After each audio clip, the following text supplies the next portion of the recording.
আছো? এই এখন বাজলো প্রায় 2টো। সমস্ত কাজকর্ম সেরে রান্নাঘরে ঢুকলাম।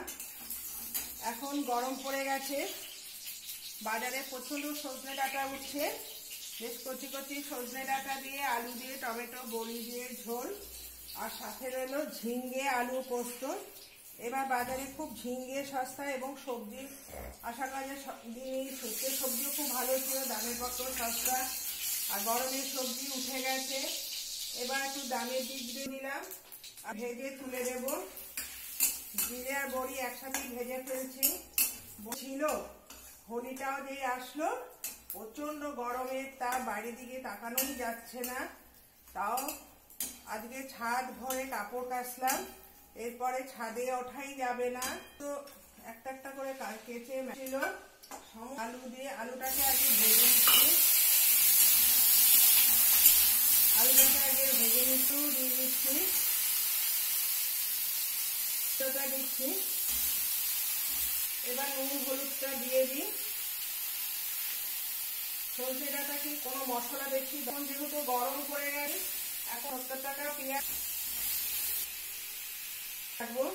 গরমের মধ্যে না একটু জিরের বাটা মানে সবজিটা ভালো ভাজা। এবার যে বড়িটা ভেজে রেখেছি, বড়িটাও ওপর দিয়ে একটু ঝাল ঝাল টক টক মিষ্টি মিষ্টি না হলে না ডাঁটা সর্ষে একটু লঙ্কার, অনেকে সজনে রাখতো, সব মাটিটা আচার খেতে খুব, সজনে ডাঁটার আচার, লেবুর আচার, আমের আচার, এই এখন গরম পড়েছে, বিভিন্ন আচার দিতে বেশ ভালো। যারা আচার খেতে পছন্দ করে তারা বিভিন্ন টাইপের আচার দেয়, আর সজনে ডাঁটা আচারটা খেতেও দারুণ লাগে। এখন সেই ঠাকুমা গুলো মানে ঠাকুমা বলবো কি, আমাদের নিজেদেরই টাইম নেই, আর বসে বসে এত রান্না খাওয়া করা, এখন মানুষ আস্তে আস্তে ব্যস্ততা হয়ে গেছে। সবারই ছোট ছোট সংসার, একা হাতে সবকিছু সামলাতে হয়। আমার সজনে ডাঁটা আলু বেশ তরকারিটা হয়ে গেল, পাশের গ্যাসটায় বসিয়ে দিয়ে আমি পোস্ত, সাদা সর্ষে আর কালো সর্ষেটা মিশিয়ে দিয়েছি, কারণ একটু ঝাঁঝালো হলে বেশি ভালো লাগে। আর এটা কোনো জল, গরম মানে চাটনি, আমের চাটনি হোক, টমেটোর চাটনি হোক, খেতে বেশি ভালো লাগে। এবার আমি তেলটা দিয়ে দিচ্ছি, আলু পোস্ত টোস্ত দিয়ে একবারে ভাপা বসিয়ে দেবো। ব্যাস দিচ্ছি। ঝিঙ্গেটা দেওয়ার সাথে সাথে কিন্তু ভাজা হয় না, এটা থেকে প্রচন্ড জল ছাড়ে। এটা আমি ঝিঙে কেটে দিয়ে পোস্ত বাটা মানে দারুণ খেতে লাগে। একটু হলুদ দিয়ে দিলাম,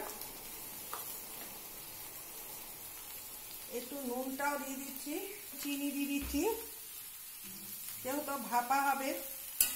এটা হওয়া থাক, আমি পোস্তটা বেটে নিই। গরম গরম ভাতের সাথে এই পোস্ত বাটা ওপর দিয়ে আমি করে বাটা তরকা দিই, একটু হালকা পেস্ট করে নিই। মিক্সিতে দেওয়া যেত, কিন্তু মিক্সিতে দিয়ে এই যে এই পোস্তটা এর ভেতরে দিয়ে দিলাম, কাঁচা সর্ষে তেল ছড়িয়ে দিলে দারুণ টেস্ট লাগে। ঠিক আছে, তোমার সঙ্গে